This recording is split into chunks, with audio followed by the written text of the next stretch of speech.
One of the biggest stresses for dementia residents is not being able to be in their own home.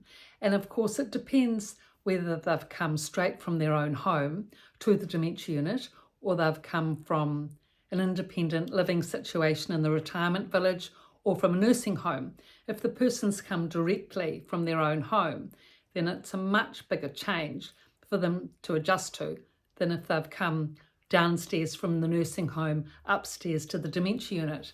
But still, in all cases, the way to be able to mitigate the stress of yearning and wanting to be in their own home is to make their bedroom like, as much as possible, like their own little home.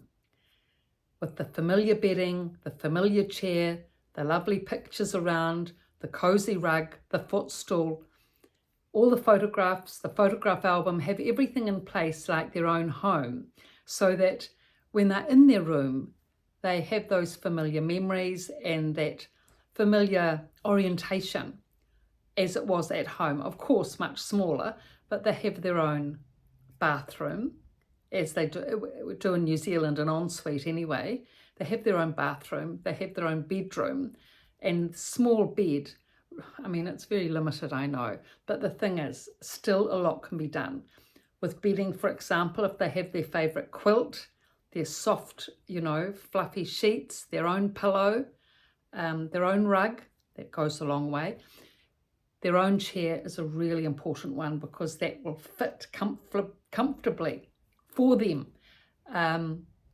If they're a little short lady, 5 foot, whatever, and they've had their same chair all their lives, which was their mother's chair as well. So it's an 80-year-old chair, just their size for a 5 foot little lady.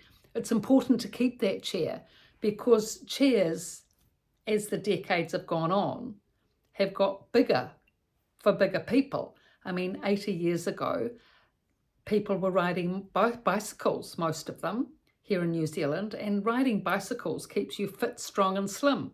So they only needed little chairs in those days. But now that we're used to driving around in cars, everyone's got wider and bigger. And so the chairs have got wider and bigger as well. So if you've got a big wide chair, it's very uncomfortable to sit in if you're a little lady. And also they can be difficult to get out of because if they're designed for a taller person, then your feet can't touch the floor properly and it's difficult to get out of. And it's really important that the chair is comfortable and also ergonomically designed so that the person can get out of the chair easily, because it's really important that they can get out of a chair independently. That's a criteria for being in a dementia facility. If you can't get out of the chair independently, if you can't do that transfer from sitting to standing, then you can't stay at the unit. So if the person has a chair that they're familiar with, that is designed for them to be able to get out of easily, it helps enormously, because what happens is that in a dementia unit, the people forget to put their arms by their side and push up on the armrests, which is a really important part of being able to do sitting to standing. It's quite difficult when you get older to be able to stand up from sitting, much more difficult than what younger people would realise, because the quadriceps at the upper thigh get weak and you're going anti-gravity as you stand up. It's the most difficult transfer. So leaning forward and then pushing your feet into the floor and straightening your knees without pushing down on the armrests because of the weaker quadriceps and less strengthened through exercise, it's difficult. So if you've got a little chair, if your mother, for example, has got her familiar chair, which is her size and for her height, even if she doesn't remember to put her arms on the rests to push up, still she's able to do it. So these are all these little things that we can do to be able to help make the room more like home. And every little thing makes a difference. 1% here, 2% here, it all adds up.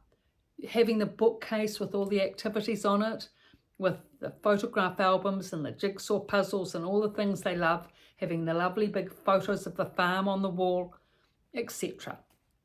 It's their home, and when they sit there, the whole aim is for them to be able to relax, be comfortable and settled. So if they've got a view, if the room is warm, if they've got their comfortable chair to sit in and their lovely bed to lie in, then most of it's set up. So even though it's a huge adjustment initially, in time they will settle when they've got a nice room and they know how to get to it. And especially if they make a friend at the unit, that's the biggest way to be able to settle.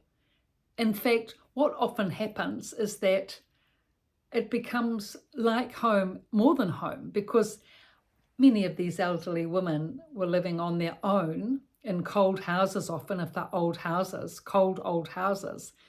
Often their family or friends aren't living nearby anymore, or people have passed on. And so they don't see many people in a week or in a day.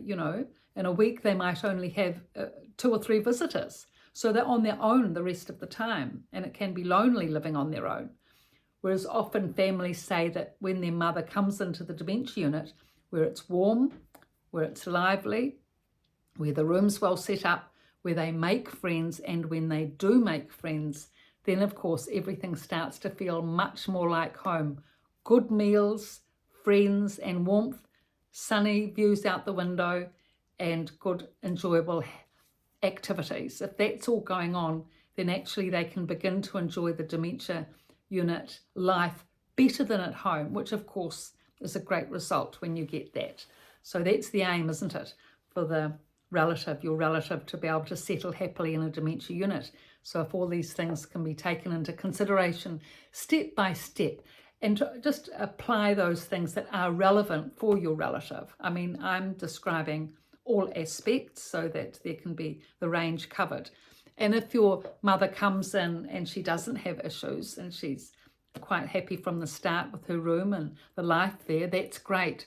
But if not, and there is that stress and tension, then it's important to work out what is causing that and to be able to remedy it through mitigation measures, which is what these videos are all about.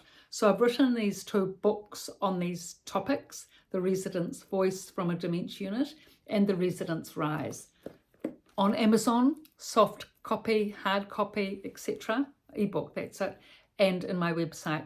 Thank you for your viewing and your comments, and please subscribe if you're interested. And thank you to those of you who have already subscribed. And please pass on to people that are involved in this dementia world and helping others out with dementia. Thank you.